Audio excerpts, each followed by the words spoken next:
Good morning. Good morning.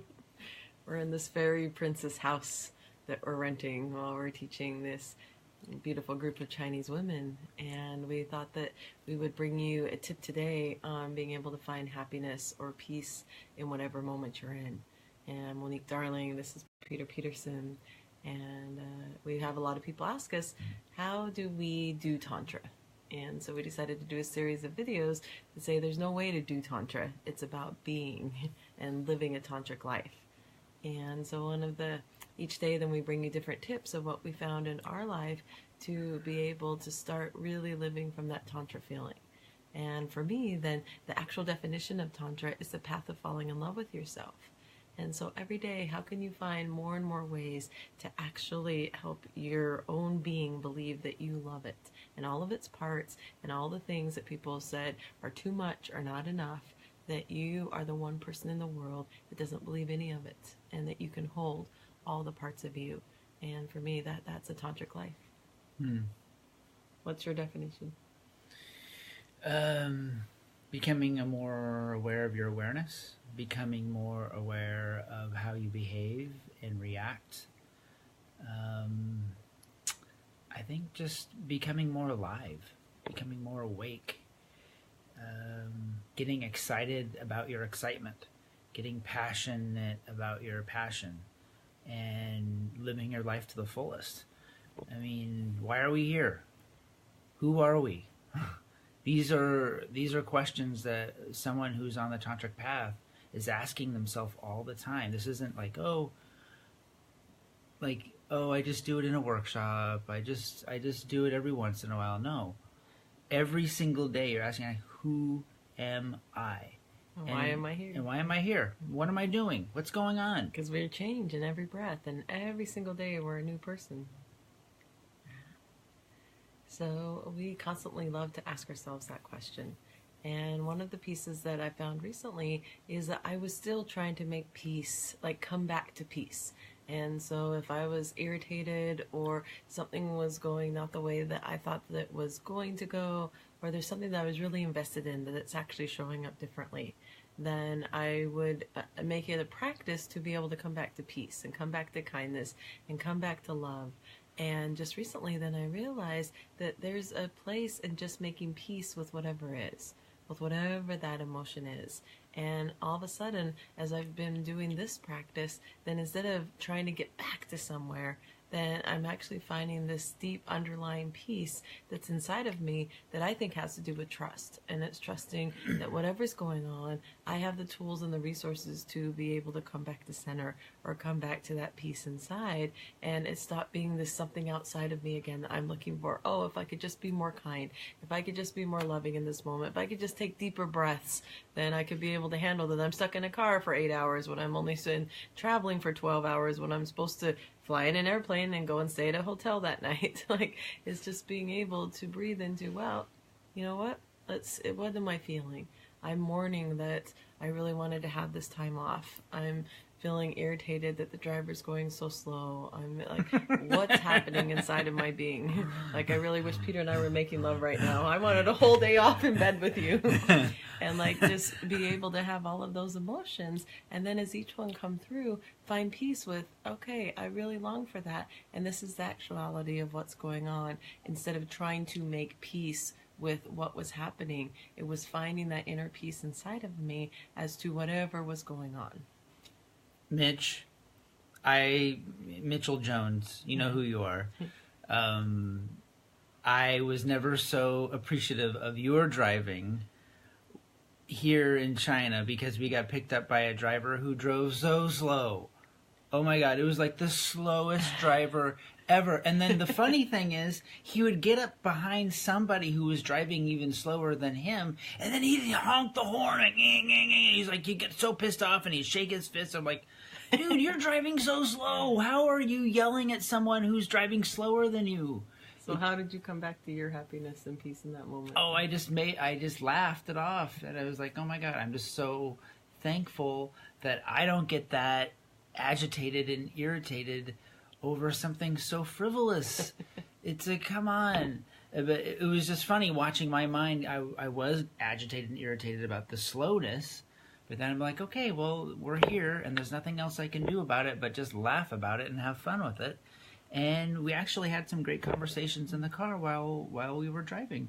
So we turned some music on and started dancing in the car. And nah. So again, it's finding things that you already have a good idea within you.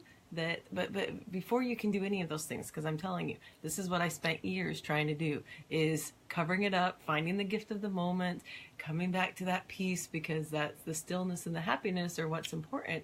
And those things can work. Like, it can start helping you be aware of your emotions, but it's so much kinder to just feel whatever you're feeling and make peace with that. And then all of a sudden there's all this room to be able to laugh, to dance in the car, to actually like be in the gift of the moment instead of trying to find the gift of the moment. And I want to share with you a practice that my dear friend Nikki Hammond sent, and it's to be able to find that loving kindness inside of you anytime. And so when you start feeling really irritated, or you're feeling like you're disconnected from the love and happiness that's all around the world, then you just close your eyes, place your hand, right on or right above your heart, take a few deep breaths at wherever you are, and you can just start sending happiness, sending love to your own heart. And just imagine this inner smile of whatever's going on, whatever turmoil, whatever place you feel like you're stuck, wherever you feel like you can't get out of or you wish were different. Just imagine there's this inner smile smiling inside of you. Just keep returning to your breath and your heart and recognizing that happiness and peace are born right here. It's not a place you have to get back to. It's a place that's here all the time, available when you're aware and you're able to be with whatever's going on inside of you.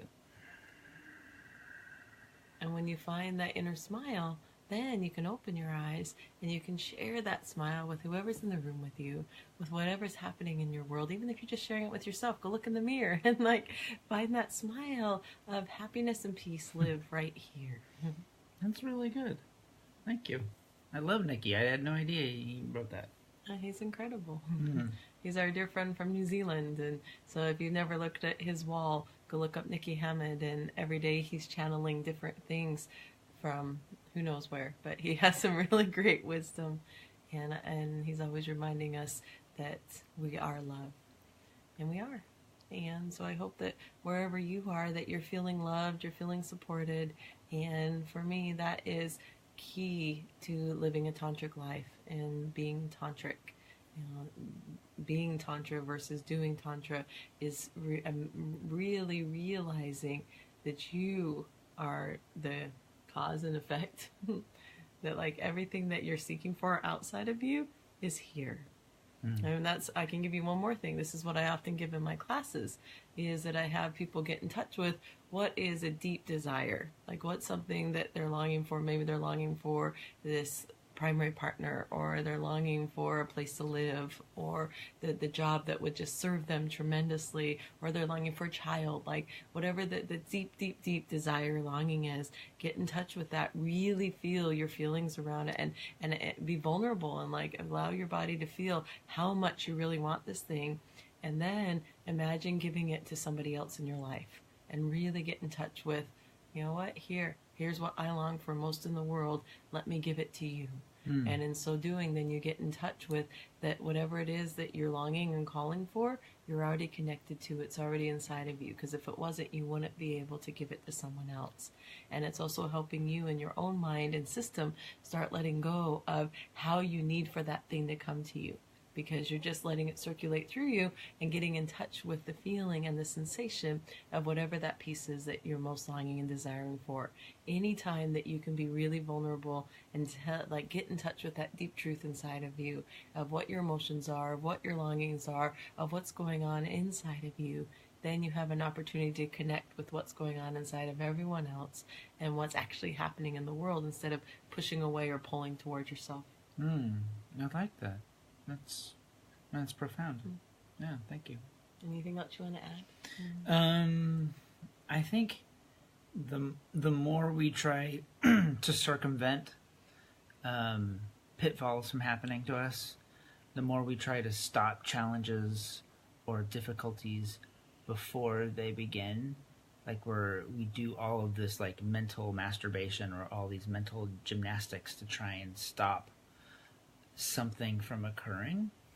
I think the more it persists, you know, they say what you resist persists, and that being in the allowing phase of your life of just saying, hey, whatever comes, and then when it comes, I deal with it in the moment, I think is a wonderful thing.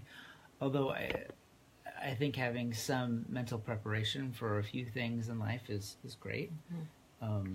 Or really learning how to do outlines the day before. Like, I gave up writing out everything because it would come to me in the moment, but it was here in my head. And so we have these organizers that want to have everything out of my head written on paper. And so it's trusting that and taking the time to actually get in touch with all these pieces that I want to offer, and then allowing, like, trusting that the organizers will let me mix and match them as we figure out what's alive in the room. But I think it's good to have a balance. Mm-hmm. You know, it's good to have an outline, but it's also good to be malleable and to allow yourself to be open to what energy is in the room and flow with it. So, yeah, have both. So have a great day today. We love you. We'll see you tomorrow.